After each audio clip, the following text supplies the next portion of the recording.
lately I have been discussing sulfur breakthrough in the desulf section. This is just something that has been coming up recently.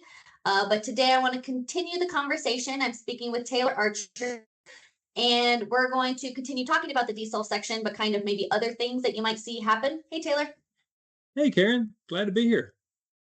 Glad you're here. So occasionally, maybe not as frequently as sulfur breakthrough, but we have customers call and say, all of a sudden we're seeing heavies coming into our syngas plant, whether it's natural gas liquids, oil, sludge, whatever. What might be our typical response or recommendation for cases like this? Yeah, that's a good question, Karen. And this does happen occasionally, and sometimes these are likely related to seasonal observations, or sometimes these could result from some pipeline maintenance activities like pigging the line. In any case, some things to look at during these events are around the desulf section. You want to check your pressure drop there. If heavies come in or in large quantities, they can crack in that feed gas coil and then result in carbon laydown downstream in the desulf section and on the desulf bed, which can result in an increased pressure drop there.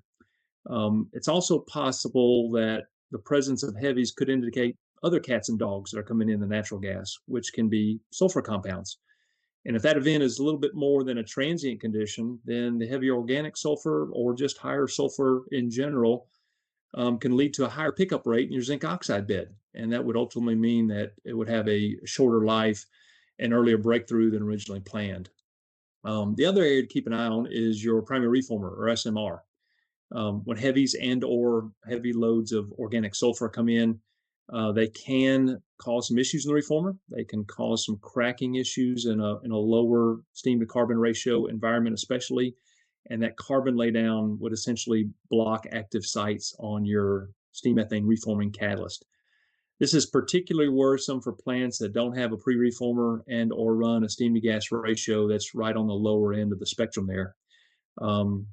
And this also might show up similar to sulfur poisoning, where 30 to 40% down the tubes, your catalyst can't complete the reforming reaction because the active sites are blocked, and you would eventually see some hot spots or hot bands in that area there.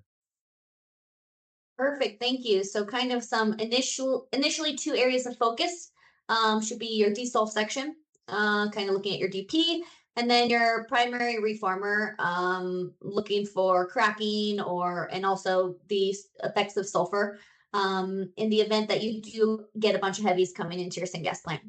Something else you can do operationally is to increase the steam to gas ratio in the meantime.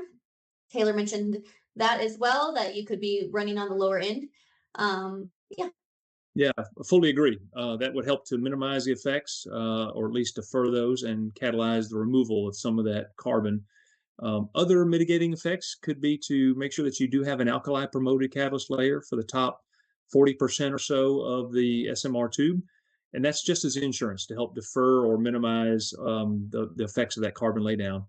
And then finally, if it's a severe enough event where there's been a carbon laydown that shows up even in the way of pressure drop, hot bands, that just a higher steam ratio doesn't take care of, then a specific steaming or a steam air regeneration procedure may be required to remove the carbon and then restore that SMR catalyst activity.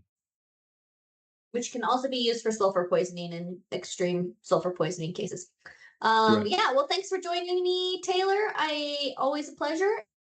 Thanks so much. Have a great day. You too, Karen. Thanks. It's always a pleasure to be here. Have a good day.